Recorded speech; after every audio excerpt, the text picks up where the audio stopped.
Unraveling the Riddle of Proverbs, Literal and Figurative Meanings.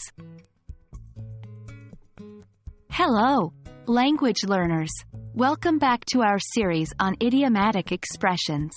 Today, we're venturing into the fascinating world of proverbs. Proverbs are simple, concrete, traditional sayings that express a perceived truth based on common sense or experience. They can sometimes be a bit puzzling, but don't worry, we're here to decode them together. Specifically, we're going to focus on the literal and figurative meanings of proverbs. First off, let's explore what we mean by the literal meaning of a proverb.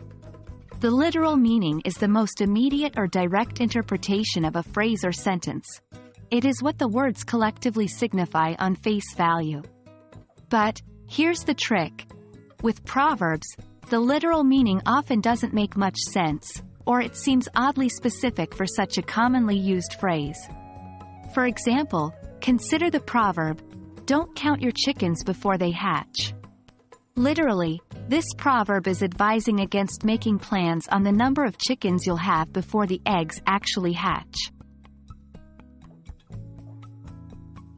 This brings us to the figurative meaning of proverbs. Figurative language uses words or expressions with a meaning that is different from the literal interpretation. When we use proverbs, we usually aren't talking about the literal scenarios they describe. We're using them to convey a broader message or moral lesson. So, when we say, "Don't count your chickens before they hatch," we're not really talking about chickens or eggs at all. Instead, the proverb means you should not make plans based on future events that might not happen. In learning and understanding proverbs, the key is to navigate between the literal and figurative meanings. Recognizing that a phrase is a proverb is the first step. Then you can ask yourself, what lesson or moral truth is this phrase trying to express? Look beyond the literal words and try to figure out the broader message. Let's try another one. The early bird catches the worm. Literally, this talks about a bird getting up early to catch a worm, but figuratively, it means that those who arrive or act first are most likely to succeed.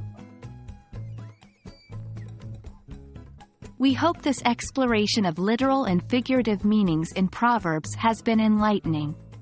Remember, the key to understanding proverbs is not to get caught up in the literal words but to look for the broader lesson they're trying to express. So, next time you hear a proverb, put on your detective hat and try to decode its figurative meaning. Keep practicing, and soon you'll become a pro at understanding proverbs. Happy language learning, and see you in our next video.